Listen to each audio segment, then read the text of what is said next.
Boa noite. Boa noite.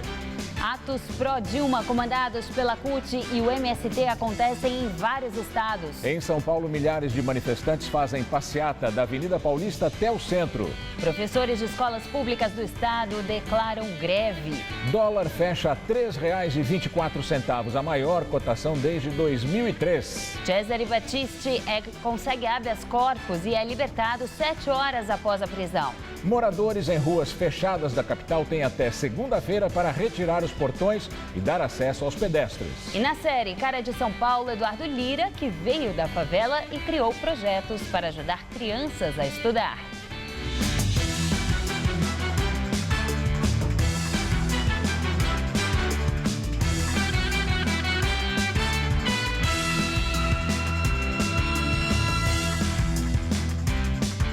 Dia de manifestações em São Paulo. A CUT e professores fecharam a Avenida Paulista e seguiram em direção ao centro da cidade. A repórter Carla Rodeiro, está na Praça da República e tem outras informações. Olá, Carla. Boa noite.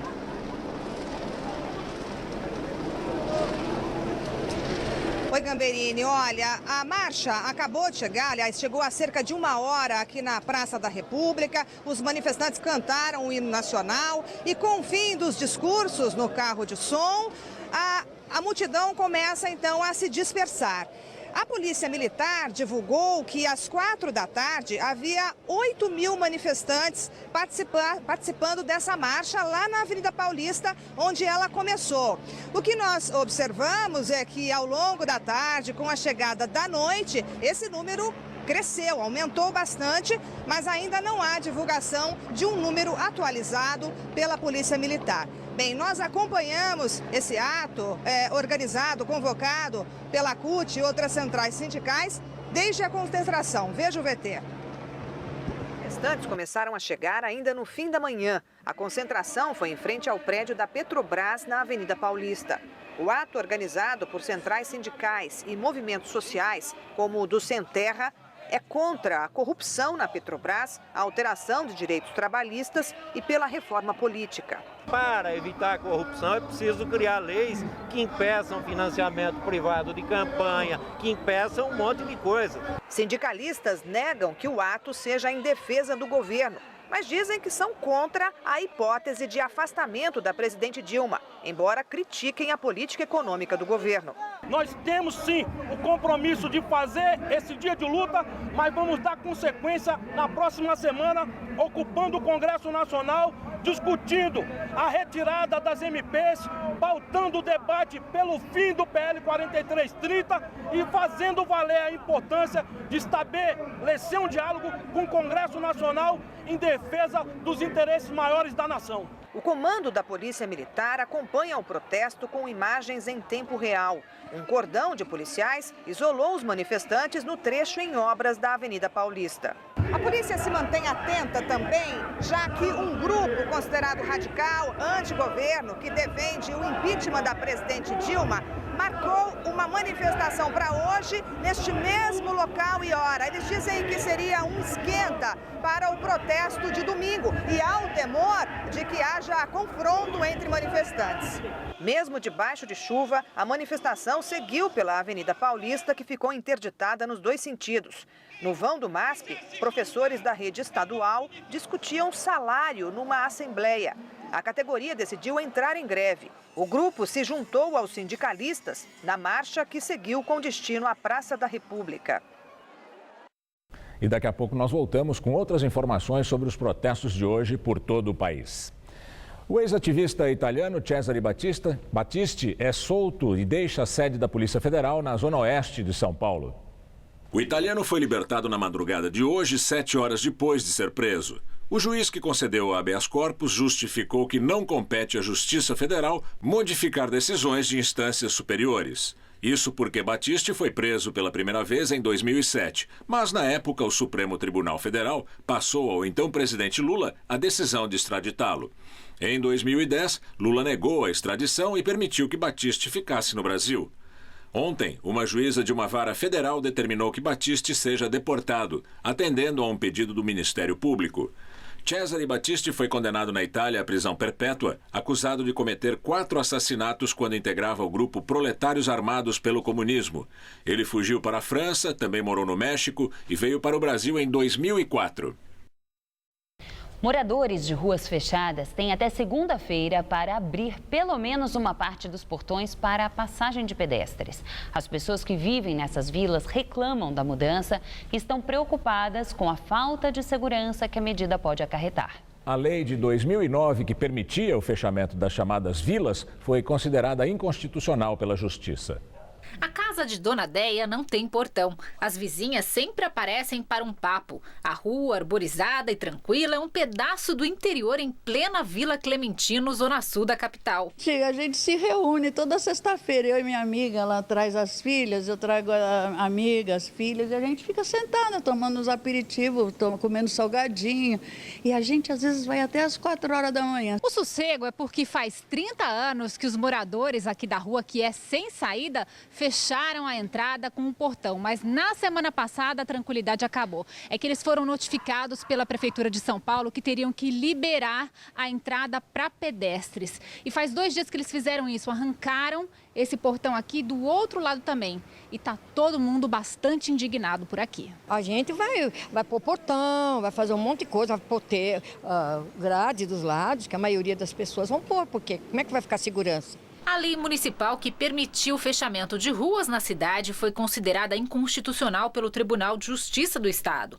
As ruas que já estavam fechadas poderão permanecer com as grades, desde que se garanta a abertura para a livre circulação de pedestres.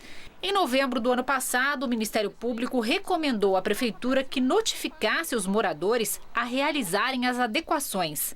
Nesta vila, os moradores decidiram manter o portão aberto ao invés de retirá-lo, já que não há abertura nas laterais. Dona Dalva diz que a rua está fechada há mais de 30 anos e até nas contas de luz está escrito Rua Particular. Eles acham que isso aqui é rua, passagem de pedestre. Como que o pedestre vai passar aqui? Para onde que o pedestre vai? Não tem saída. O medo da violência também fez com que os moradores dessa outra rua fechada na Vila Mariana recorressem à justiça. Eles dizem que vão entrar com um mandado de segurança contra a determinação. Na segunda-feira eu não sei o que vai acontecer. Eu acho que a gente devia fazer um mutirão em geral, todo mundo protestar, entendeu? Quem foi que inventou isso daí devia inventar coisas que a gente está precisando muito mais. A cidade de São Paulo tem cerca de 300 ruas fechadas. Segundo a coordenação das subprefeituras, pelo menos metade já foi notificada. Essa lei é inconstitucional a partir do momento em que ela autoriza que pessoas fechem ruas e impeçam o exercício do direito de ir e vir, é um direito constitucional. O promotor de habitação e urbanismo que acompanha o caso diz que cabe aos subprefeitos de cada região fazer cumprir a determinação até segunda-feira. Se os subprefeitos, depois de notificados a partir da recomendação do Ministério Público, não procederam de acordo com a lei, eles podem responder por ato de improbidade administrativa. E os donos de animais de estimação comemoram a nova lei sancionada pelo prefeito Fernando Haddad, que permite o transporte dos bichos nos ônibus. Essa liberação deve beneficiar, por exemplo, quem precisa levar o animal ao veterinário. Fernanda é dona de 11 animais de estimação. Todd, de 6 anos, é um deles. Com tantos bichos, o gasto mensal é alto. E ela depende dos serviços do Hospital Público Veterinário quando eles precisam de tratamento. Eu não tenho condições, é muito bicho. O veterinário está muito caro e sempre um tem alguma coisa, né? Outro problema é o transporte. No metrô, é proibido qualquer tipo de animal doméstico, com exceção apenas aos cães-guia. Já nos ônibus que circulam na capital, desde ontem, cães e gatos de pequeno porte já podem acompanhar os donos. Vai facilitar bastante, né? Porque pagar táxi também não dá, que é longe. Mas há regras. O animal deve pesar até 10 quilos e só pode entrar no coletivo dentro de uma caixa de transporte específica. Nos horários de pico, das 6 às 10 horas da manhã e das 4 da tarde às 7 da noite, o transporte é proibido. Animais que sejam considerados ferozes ou peçonhentos também não podem entrar nos coletivos. Pela lei, serão permitidos apenas 2 animais domésticos por viagem. E todo o transporte do animalzinho deve ser feito garantindo segurança, higiene e conforto dos passageiros. Já quanto à integridade física do animal, a empresa de ônibus não tem responsabilidade. Outra obrigatoriedade é apresentar a carteirinha de vacinação do animal em dia. Mas como a legislação ainda está sendo regulamentada, a prefeitura diz que está se adequando aos procedimentos. Para os donos dos bichinhos, a decisão já é uma vitória. É muito bom, não só para mim, que muitas pessoas que se locomovem para cá sem condução própria. E é ruim para estar trazendo no ônibus sem poder. Porque muitos motoristas não deixam, né?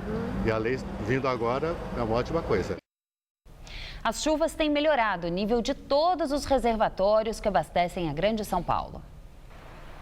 O Cantareira subiu de 14% para 14,3% nesta sexta-feira. Durante os últimos 13 dias, o sistema já recebeu mais de 70% da chuva prevista para todo este mês de março. No entanto, segundo a Sabesp, a situação do reservatório ainda é crítica. Com a crise, o Guarapiranga passou a ser o principal responsável pelo abastecimento na região metropolitana e registrou alta de 0,6%, passando de 72,2% para 72,8% da capacidade. Já o Alto Tietê, que também usa uma cota de seu volume morto, chegou a 20,6%.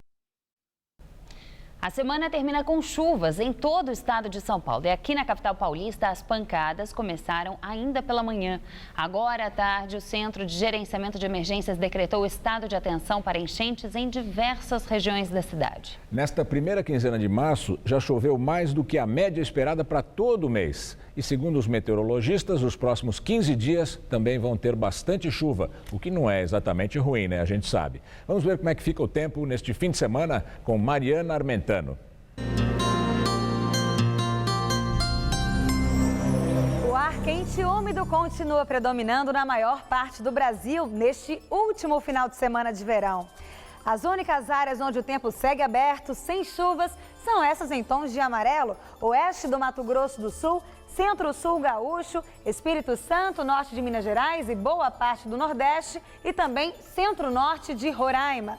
Nas outras áreas, há chuvas previstas e elas tendem a ser mais fortes entre as regiões Norte e Sudeste do Brasil. A máxima não passa dos 26 graus em Curitiba, 27 em Brasília, mas chega aos 30 graus em Belo Horizonte, 32 em Porto Alegre e 33 no Rio de Janeiro. Nas cidades do leste nordestino, o sábado promete sol e calor de mais de 30 graus amanhã. Aqui em São Paulo, a previsão é de chuva a qualquer hora para todo o estado. As áreas de instabilidade aumentam em relação a hoje e espalham muitas nuvens carregadas já desde cedo. Mas as pancadas tendem a ser mais fortes e volumosas a partir da tarde. O calor diminui um pouco. A máxima chega aos 29 graus em Araçatuba, 30 em Votuporanga, 25 graus na cidade de Franca, 27 em Barretos e 28 em São José do Rio Preto. E no litoral vai fazer calor de 29 graus em Santos e de 30 em Caraguatatuba. Aqui na capital paulista, mínima nessa madrugada de 20 graus e máxima amanhã prevista de 26 graus. Em toda a região metropolitana podem acontecer temporais isolados e eles devem atingir as regiões dos reservatórios. O Ministério da Saúde admite que os casos de dengue podem aumentar até maio. Autoridades estão atentas para o risco de uma epidemia semelhante à de 2013, quando foram registrados 400 mil casos de doença no país. No total, 340 municípios estão em situação de risco e mais de 800 cidades estão em estado de alerta. Os casos de dengue no país cresceram cerca de 162% no começo deste ano, na comparação com o mesmo período do ano passado. Até o dia 7 de março, 224 mil casos de dengue foram registrados em todo o país. O estado de São Paulo lidera a lista e responde por mais da metade desses casos, somando 123 mil pacientes com suspeita de dengue. No mesmo período de 2014, foram 15 mil casos. O governo federal atribui a alta crise hídrica enfrentada pelo estado, que vem fazendo com que as pessoas armazenem água de forma incorreta. Após críticas de políticos, o Procurador-Geral da República, Rodrigo Janot, pede união aos integrantes do Ministério Público. Em reunião, ele afirmou que, mesmo antes do fim do segredo de justiça sobre as investigações contra políticos, já previa a reação das autoridades suspeitas. Janot também defendeu a independência do Ministério Público e ressaltou que não permitirá que interesses vis ou preocupações que estejam além do direito influenciem em sua atuação. Ontem, em depoimento à CPI da Petrobras, o presidente da Câmara, Eduardo Cunha, do PMDB, afirmou que Janot o incluiu na lista de investigados da Operação Lava Jato de forma irresponsável e leviana, para criar constrangimento. Ele chegou a chamar de piada os pedidos de abertura de inquérito contra 47 políticos. E agora vamos ao comentário de política com José Neumann e Pinto, que analisa a repercussão da divulgação da lista de Janot. Minha avó Nanita me dizia que se conselho fosse bom, vendia na farmácia. Então não vou dar conselhos ao Janot, quem sou eu, né? Até porque eu, no lugar dele, também teria uma vontade danada de dar uma resposta a essa gente, né? Agora, é o seguinte, vamos pensar aqui, o que é que ameaça o Janot? O Renan Calheiros, um dos investigados, disse que vai impedir que o Janot seja reconduzido à Procuradoria-Geral da República. Bom, se Dilma atender o Renan nessa, pelo amor de Deus, então ela é muito menos esperta do que a gente já sabe que ela é. O Eduardo Cunha deu um cacete no Janot na época do Mensalão e o julgamento do Mensalão deu no que deu. Agora, a oposição é um capítulo à parte.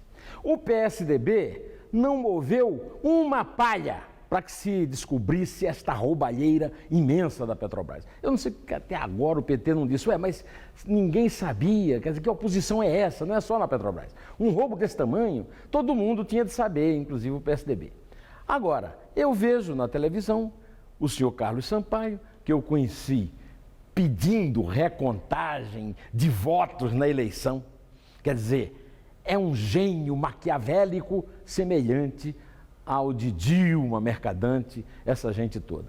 E ele disse que o Eduardo Cunha tinha toda a autoridade de ficar na presidência da República, mesmo sendo um dos investigados. Será que é porque o PSDB não tem nada a ver? Porque toda essa crise começou com o sincericídio da Dilma a respeito de Passadena. A oposição não contribuiu em nada e agora está atrapalhando por causa do Anastasia. Anastasia é culpado? Anastasia é inocente? Eu não sei, ninguém sabe, nem o Janot. Agora isso se resolve facilmente, investiga-se e descobre. Digamos que o Anastasia seja inocente. E daí? O que é que acontece com o Brasil? O PSDB está agora querendo trocar a inocência presumida de Anastasia por uma possibilidade concreta de se investigar aquele que, segundo o próprio Janot, é o maior caso de corrupção do mundo. É o fim da picada. Aí eu não posso nem falar em estratégia falha. É burrice. Por quê? Se o Aécio, ou melhor, enquanto o Aécio não desautorizar o Carlos Sampaio, ele vai ter que calar, porque não tem autoridade nenhuma para reclamar de nada. Bom, meus amigos, terça-feira eu estou de volta. Espero contar com você. Até lá. Delegado é preso após perseguição pelas rodovias da região de Ribeirão Preto, no interior de São Paulo, na noite de ontem. Renato Savério Souza Costa, de 33 anos, é acusado de desviar uma carga de cigarros contrabandeados avaliada em R$240 mil. Isso teria acontecido no início deste ano, quando Renato estava à frente da delegacia de Jardinópolis, também no interior de São Paulo. Um jovem da periferia quer transformar o mundo, começando pela capital. Eduardo Lira superou as dificuldades da infância na favela de Guarulhos para se tornar o idealizador de um projeto que está mudando a vida dos jovens das comunidades distantes da cidade e do interior de São Paulo. Ele tem um único lema, o de que é preciso estudar. Por tudo isso, Eduardo Lira é a cara de São Paulo. Eu vou sorrir, é melhor do que chorar, porque não vai adiantar. Ainda hoje, quando olha para esses jovens, Eduardo Lira vê um pouco de sua própria história se repetir. Nascido e criado em uma favela de Guarulhos, na Grande São Paulo, filho de presidiário, Eduardo driblou as estatísticas. Estudou, se formou jornalista e criou um instituto para incentivar adolescentes de classes baixas a estudar. Ontem eu era exatamente aqueles jovens sentado naquela cadeira. Do mesmo jeito que eu, um cara que nasceu em favela, teve pai dentro do sistema prisional, consegui inverter o jogo da minha vida e ir para um ponto maior, os meninos das comunidades também pudessem alterar essa narrativa de vida. Autor do livro Jovens Falcões e roteirista do longa nacional Na Quebrada, aos 27 anos, Eduardo passa em média 5 dias por semana fazendo o que mais gosta: projetos sociais em escolas das periferias da cidade. Hoje foi o Colégio Estadual Américo Franco, em Poá, na Grande São Paulo, que recebeu a turma do Gerando Falcões.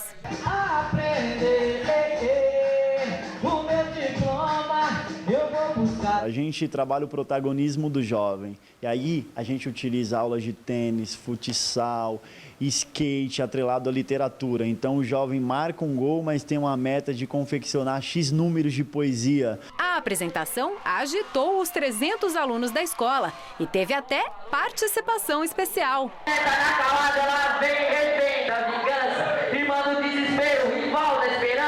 O melhor da vida é viver e estudar. Porque se você não estuda hoje, amanhã você vai ser quem? Você não vai ser ninguém. Nós estávamos passando por uma crise. Muita violência, a comunidade não é participativa, o índice de drogas, infelizmente, estava alto e o Gerando Falcões foi uma luz no fim do túnel. Foi aqui que tudo começou há 3 anos. De lá para cá, mais de 300 mil jovens das periferias de São Paulo foram inspirados pelo trabalho do Eduardo e da equipe dele. Vidas que, assim como a dele, foram transformadas. Histórias que tiveram a chance de recomeçar. Tem gente que abandonou o crime, tem gente que abandonou as drogas, tem gente que abandonou a preguiça. Então o Instituto Gerando Falcões quer levar uma geração para o sonho grande, para sonhar maior e, sobretudo, para ostentar muita educação. A iniciativa colocou Eduardo Lira entre os 15 jovens com maior potencial de melhorar o mundo, nomeados pelo Fórum Econômico Mundial. No ano passado, foi citado na revista Forbes como um dos 30 jovens brasileiros com menos de 30 anos mais influentes do país. Vale a pena trabalhar duro e que São Paulo é um lugar que as pessoas podem se realizar. Que, embora tenha exclusão, embora tenha preconceito, embora o recurso não chegue na favela, com o esforço pessoal do paulistano, com o esforço pessoal das pessoas que moram nas periferias das favelas, elas podem fazer de São Paulo um lugar melhor para elas. Só não dever pra ninguém, porém, eu sei, respeito é pra quem tem, pra quem tem, pra quem tem. A Volkswagen vai dar férias coletivas para 4.200 funcionários da fábrica de Taubaté, no Vale do Paraíba. É praticamente todo o pessoal da unidade, que tem 5.000 trabalhadores. As férias coletivas devem começar já no dia 30 deste mês, vão até o dia 25 de abril. A LG também vai dar férias coletivas para 170 empregados da fábrica de Taubaté, das linhas de telefones celulares e máquinas de lavar. A empresa informa que precisa adequar a sua produção à demanda de mercado.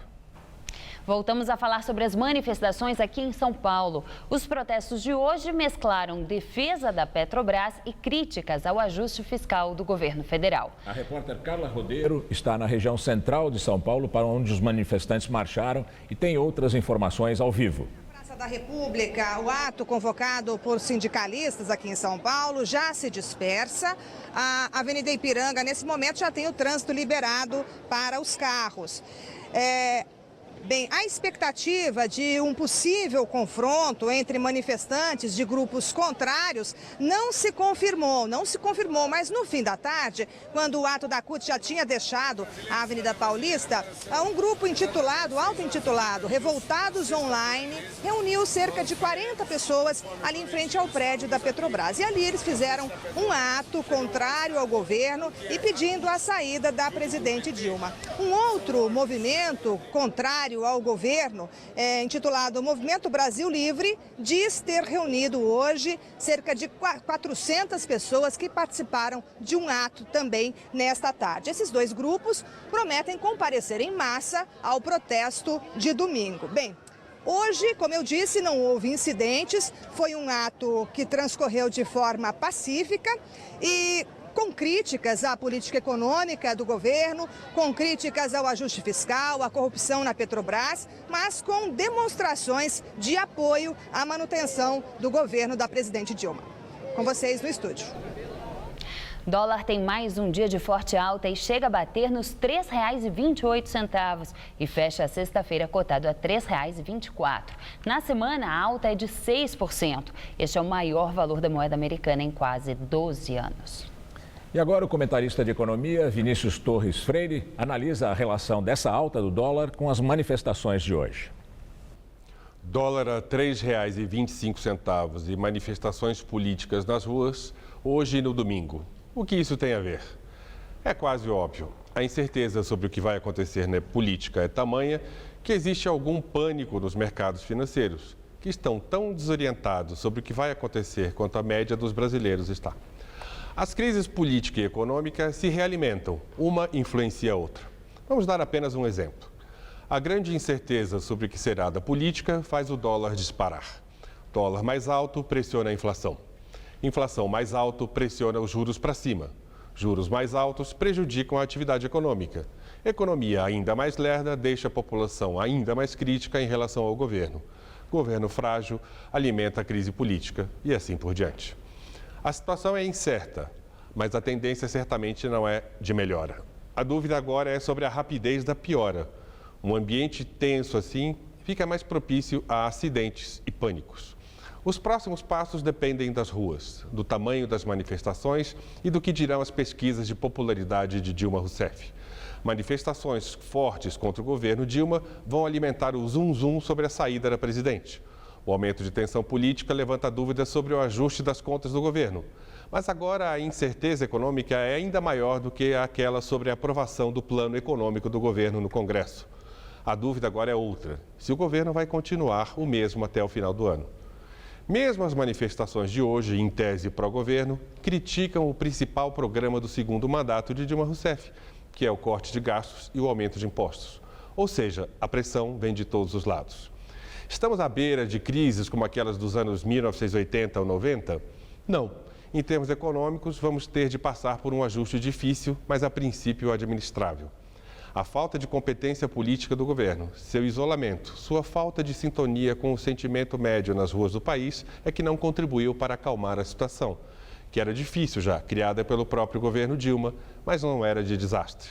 Agora, e pelo menos nas próximas semanas, vai estar muito difícil de prever o que virá, da política até a economia. Boa noite. E as vendas do comércio varejista brasileiro voltam a ter resultados positivos e crescem 0,8% no primeiro mês de 2015.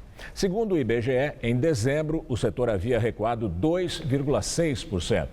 Na comparação com janeiro do ano passado, a alta foi de 0,6%, a mais baixa para o mês desde 2003, quando o varejo recuou 4,5%. O senador Aécio Neves, do PSDB, postou vídeo nas redes sociais chamando a população para ir às ruas participar do protesto contra o governo Dilma Rousseff, marcado para domingo. O próximo domingo, dia 15, vai ser lembrado para sempre como o dia da democracia, o dia em que os brasileiros acordaram e foram para a rua para dizer chega de tanta corrupção, chega de tanta incompetência, chega de tanta mentira. A rua é do povo como o céu é do avião. Portanto, pegue seus amigos, reúna sua família e vá para a rua defender a democracia. Vá para a rua defender o Brasil. Vamos agora à entrevista do dia com Maria Lídia Flandoli, que enfoca as expectativas dos protestos contra a presidente Dilma Rousseff, apoiados pelo PSDB e demais partidos da oposição. Depois de muita relutância, o PSDB manifestou apoio irrestrito às manifestações contra a presidente Dilma, agendadas para o próximo dia 15 em todo o país. E hoje, o Jornal da Gazeta recebe o ex-presidente nacional do PSDB, José Aníbal, eleito senador suplente de José Serra nas eleições de 2014. Agradeço muito sua presença e a minha primeira indagação é: por que o PSDB resolveu aderir às manifestações do dia 15, que reúne grupos tão diversos, até grupo extremado que pede a volta da ditadura?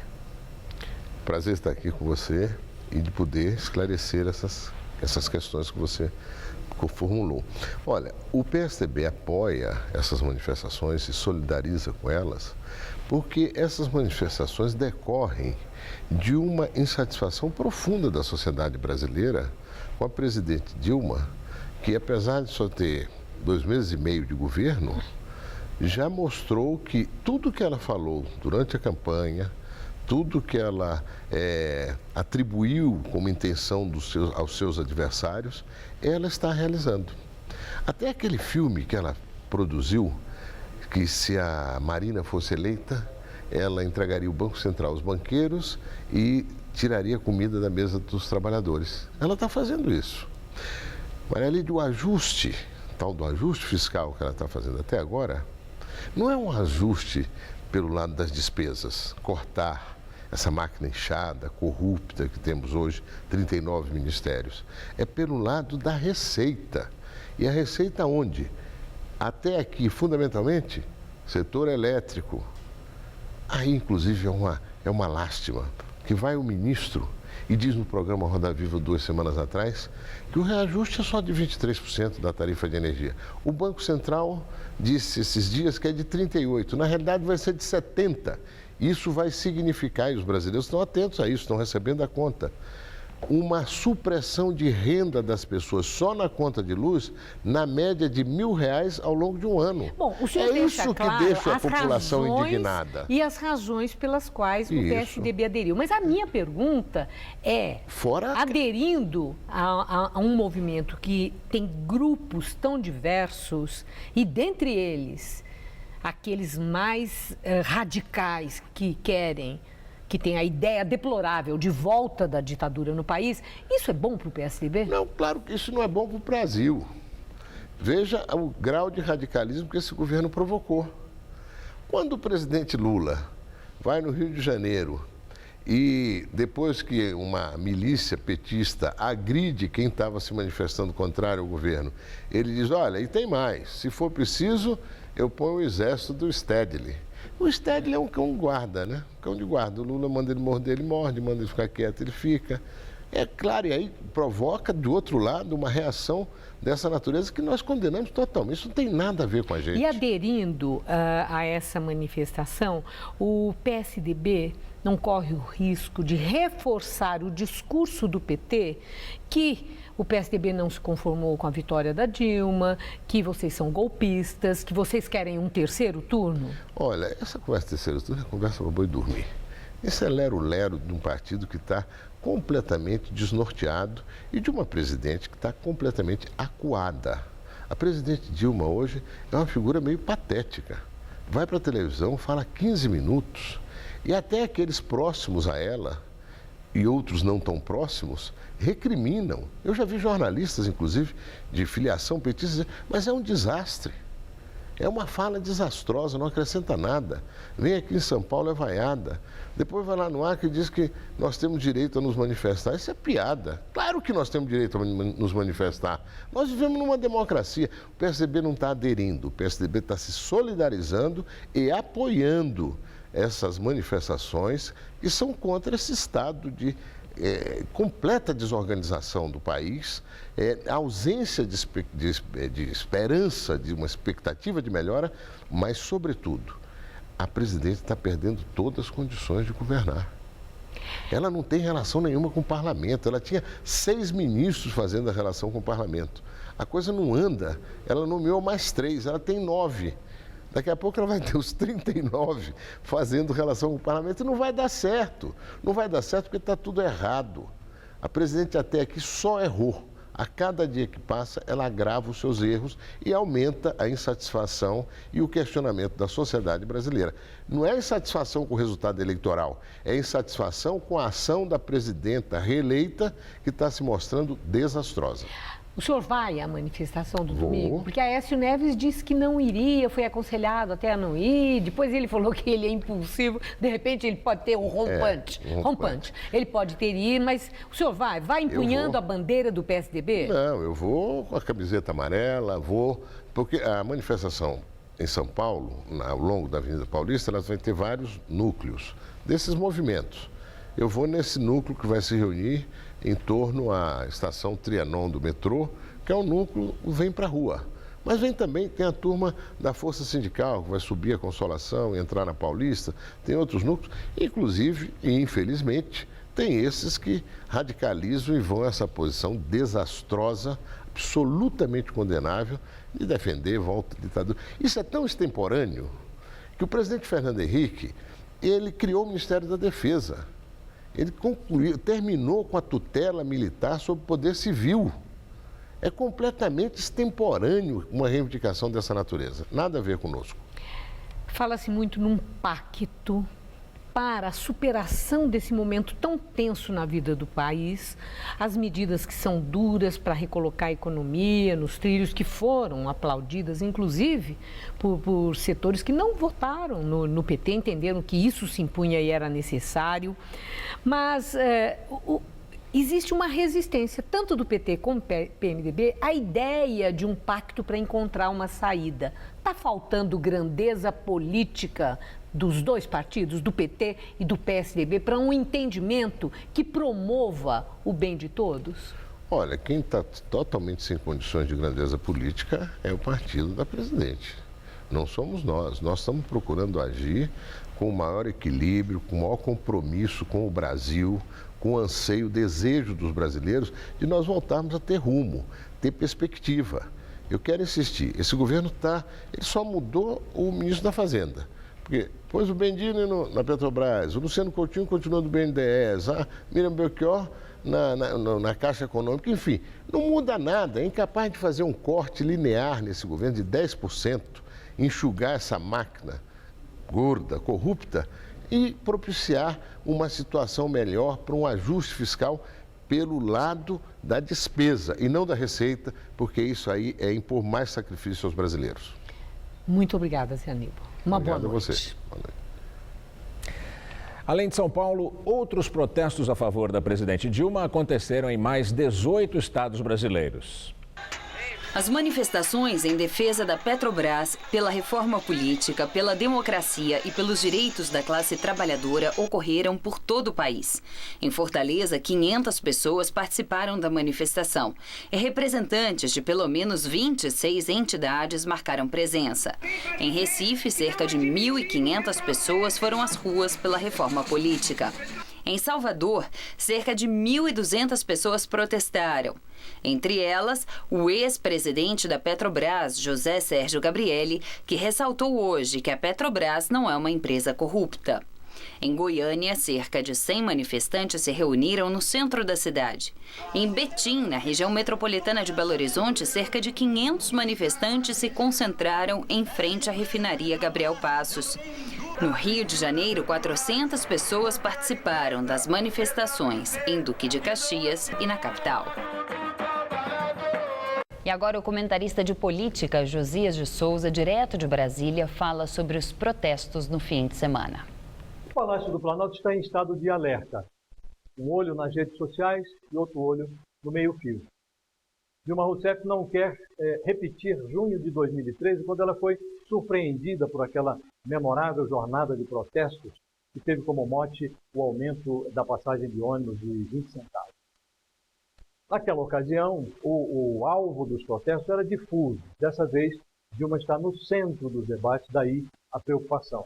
A presidente já tem problemas demais. Se acrescentar a esse cardápio a raiva do asfalto, aí a coisa se complica muito, daí essa preocupação toda. Mesmo os protestos marcados para esta sexta-feira, organizados pela CUT, portanto mais simpáticos à presidente, mesmo essas manifestações tem um quê de protesto, porque incluíram reclamações quanto à política econômica da presidente. Quem quiser entender o que está acontecendo deve levar em conta o seguinte: os últimos presidentes da República, Fernando Henrique, Lula, Dilma, eles prometeram avanço sem se livrar do atraso. Eles prometeram um novo, abraçados ao velho. Renan, Sarney, esses personagens continuaram dando as cartas. Hoje as pessoas têm a sensação de que a democracia brasileira é um projeto político que está saindo pelo ladrão.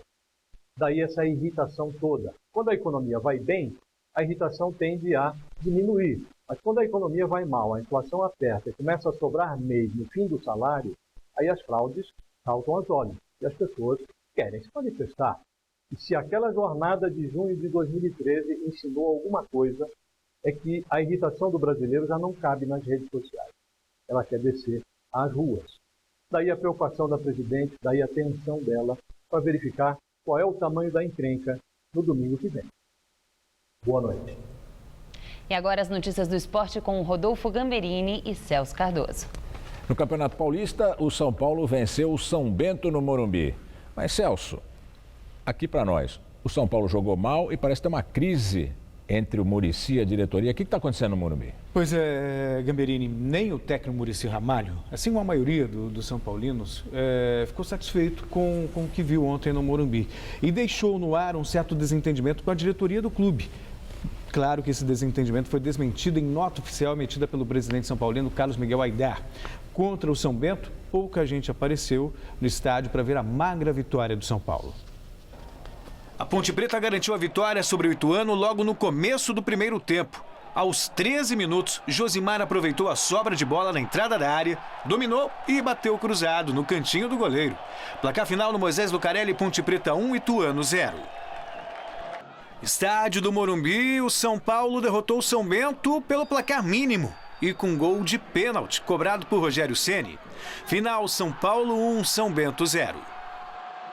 Aconteceram fatos desse ano que não tá como ano passado. Uma coisa está diferente, isso não é bom, tira tranquilidade, não dá resultado, esse tipo de coisa às vezes. Então, isso prejudica muito, né? Não resolve nada no futebol, um negócio que tá ficando muito chato já e está extrapolando. O Muricy e seu humor.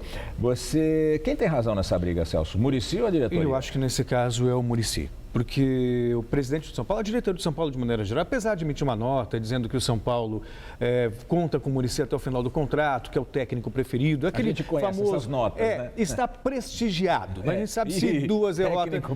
Não existe isso. E desde o começo do trabalho do Muricy neste ano, existe uma cobrança. O presidente disse que o São Paulo tem a obrigação de ganhar campeonatos, de ganhar títulos, que deu tudo que o Muricy precisava. Ou seja, jogou uma carga, uma pressão sobre o treinador e ele não assimilou muito bem isso até agora. E convenhamos, a campanha do Campeonato Paulista é boa, mas o que pesa mesmo, na verdade pesam, são as duas derrotas para o Corinthians. Uma na Libertadores, outra no Campeonato Paulista. Isso realmente criou um clima de mal-estar. E por falar ali em Libertadores, o River Plate na Argentina está mal das pernas, né? Tá mal das pernas, mas a gente vai falar sobre isso daqui a pouquinho. Antes, vamos falar do Campeonato Paulista, porque tem 4 jogos que abrem amanhã a 10ª rodada. Vamos conferir. Neste sábado, o Corinthians recebe o Red Bull Brasil às 4 horas na Arena em Itaquera. Às 6h30 tem Marília e Santos em Marília e Linense e Bragantino em Lins. Às 9 da noite, a Portuguesa enfrenta o Capivariano na Arena Barueri. No domingo, às 11 horas da manhã, no Allianz Parque, o Palmeiras recebe o 15 de Piracicaba. Ponte Preta e São Paulo jogam às 4 horas em Campinas. 2 partidas começam às 6h30. O São Bernardo enfrenta o Rio Claro em São Bernardo do Campo e em Itu tem Ituano e Audax. Bom, e pela Libertadores da América, agora sim, temos o River Plate mal das pernas. Mal das pernas. Começou o campeonato como favorito, mas apenas empatou no Peru e segue em último lugar no seu grupo. Vamos conferir os gols. O River Plate visitou o Juan Aurich no Peru e abriu o placar aos 22 do primeiro tempo após cobrança de falta.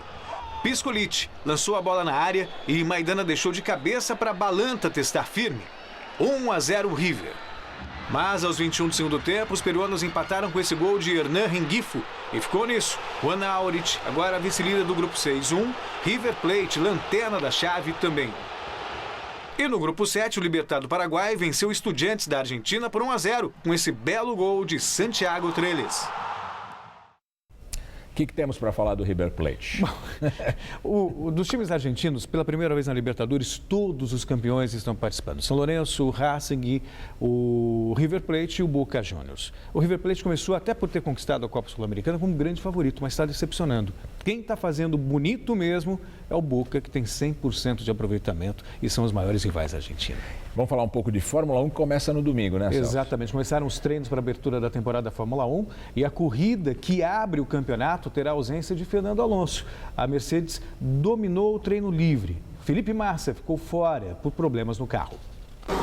No segundo treino livre, o alemão Nico Rosberg da Mercedes foi o mais rápido, seguido do companheiro de equipe, rival na briga pelo título, Lewis Hamilton. Rosberg também foi o mais rápido na primeira sessão de treinos. Os pilotos de Fórmula 1 voltam à pista em Melbourne amanhã para o treino de classificação. A corrida é no domingo.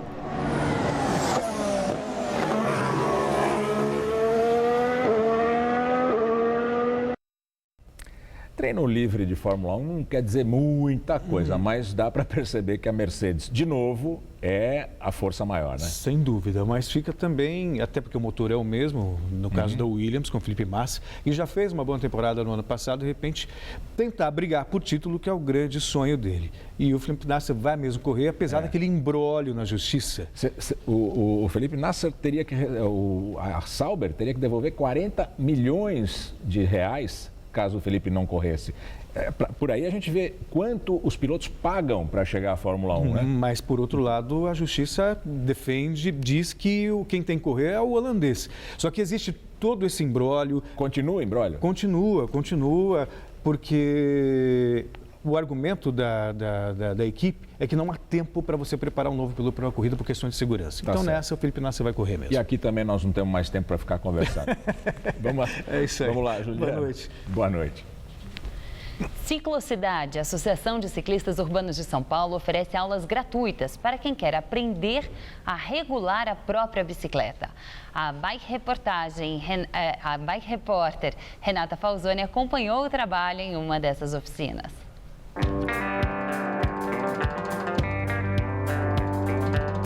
Exceção feita a uma simples troca de pneu, não há nada que você possa fazer caso o seu carro pife. Mas não é o que acontece se for a sua bicicleta. Com um pouquinho de treino, qualquer ciclista tem total domínio sobre a sua máquina. Mão na Roda é um projeto social, é uma oficina comunitária de bicicletas, é um espaço de troca onde o ciclista pode vir com a sua bicicleta e é ele que vai colocar a mão na roda, é ele que vai fazer o conserto da sua própria bicicleta. Aí tem algumas pessoas, voluntários, né, que ajudam essa pessoa a mexer na sua bicicleta, ensinam qual é a ferramenta que precisa para fazer um determinado ajuste, né, mostram como que se faz aquele ajuste, mas é ele que vai fazer, ele que vai aprender. Quando você mexe, quando você faz, você não esquece mais.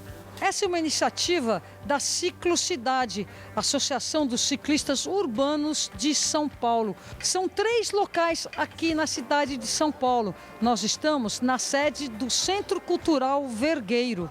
Tem que pegar aquela noçãozinha, regular um câmbio, trocar pneu, regular freio. Curiosidade e necessidade, né? Porque acontece algum problema na rua, a gente não sabe, aí tem que ficar dependendo da boa vontade de algum conhecido, alguém na rua. Então, eu vim para cá para poder ter mais noção, né, para montar, mexendo na bicicleta mesmo, né? Faz 5 anos que eu comecei a pedalar, né?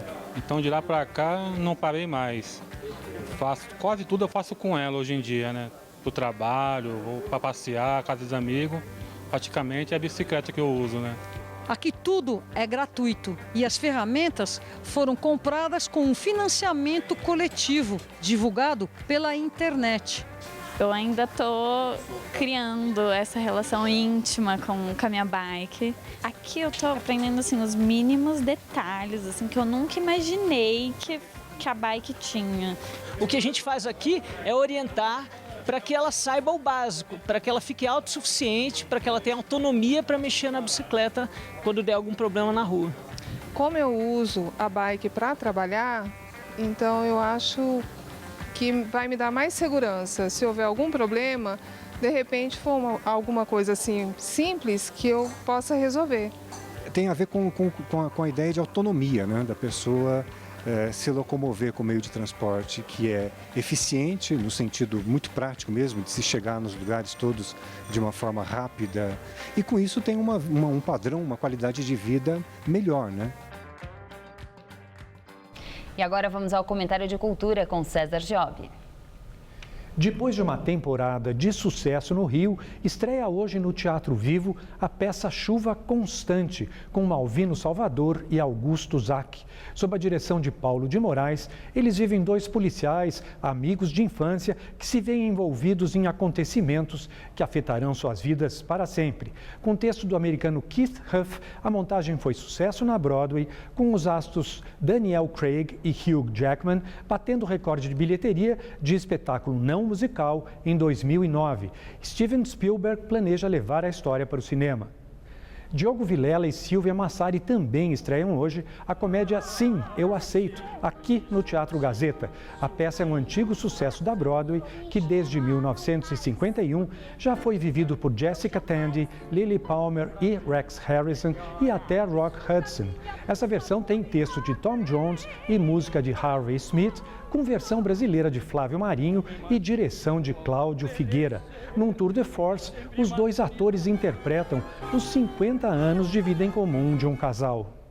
Maria Bethânia também chega a São Paulo amanhã no HSBC Brasil com o show que comemora os seus 50 anos de carreira, contados desde fevereiro de 1965, quando substituiu Nara Leão no espetáculo Opinião e virou estrela na mesma noite com sua interpretação agressiva de Carcará.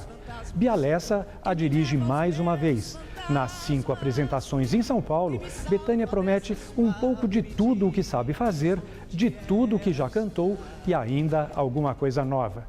E o Teatro Municipal de São Paulo abriu sua temporada lírica 2015 com uma nova montagem do Otelo de Verdi, baseado em Shakespeare. A direção cênica é do italiano Giancarlo Del Monaco e a regência de John Nashling. No elenco, o tenor americano Gregory Condry será Otelo e a soprano croata Lana Kos viverá Desdémona. Mais 8 récitas até o fim do mês. Boa noite. E a Espanha prende mais 8 pessoas suspeitas de serem militantes do Estado Islâmico.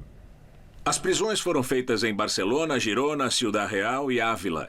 O Ministério do Interior informou que os detidos planejavam fazer ataques no país e estavam recrutando jovens para enviar para a Síria e Iraque.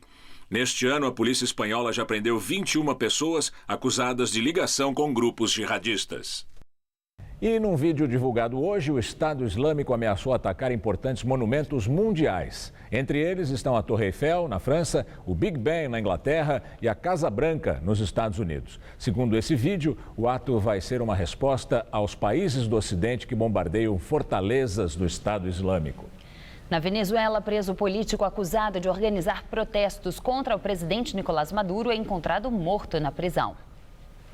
Rodolfo Gonzalez, de 63 anos, teria cometido suicídio por enforcamento numa cela do Serviço de Inteligência da capital Caracas. Segundo o advogado de Gonzalez, ele estava angustiado porque seria transferido para uma prisão conhecida pela violência e violação dos direitos humanos. Gonzalez estava preso desde abril do ano passado. O Papa Francisco completa 2 anos como líder da Igreja Católica e diz que seu pontificado vai ser breve. O Papa Francisco, de 78 anos, disse que estaria disposto a renunciar, como seu antecessor, Bento XVI, em vez de permanecer no cargo pelo resto da vida. Em entrevista a um canal de televisão mexicano, o Papa afirmou ter a sensação de que serão apenas 4 ou 5 anos, mas ressaltou que este é um sentimento vago. Francisco também confessou que não gosta de viajar e afirmou que não se importa de ser papa, mas que gostaria de poder sair em Roma anonimamente para comer uma pizza. E lembrou que em Buenos Aires andava livremente. E o Jornal da Gazeta termina aqui. Essas foram nossas principais notícias. Atos pró-Dilma, comandados pela CUT e o MST, aconteceram em vários estados. Em São Paulo, milhares de manifestantes fazem passeata da Avenida Paulista até o centro. Professores de escolas públicas do estado declaram greve. Dólar fecha R$ 3,24, a maior cotação desde 2003. Cesare Battisti consegue habeas corpus e é liberado 7 horas após a prisão. Moradores de ruas fechadas da capital têm até segunda-feira para tirar os portões e dar acesso aos pedestres. E na série Cara de São Paulo, Eduardo Lira, que veio da favela e criou projetos para ajudar crianças a estudar. A edição de hoje pode ser vista daqui a pouquinho no site tvgazeta.com.br/Jornal da Gazeta. Outras notícias no Jornal da Gazeta, edição das 10. Boa noite. E eu te espero às 10 da noite. O Jornal da Gazeta volta amanhã às 19 horas. Uma boa noite e até lá.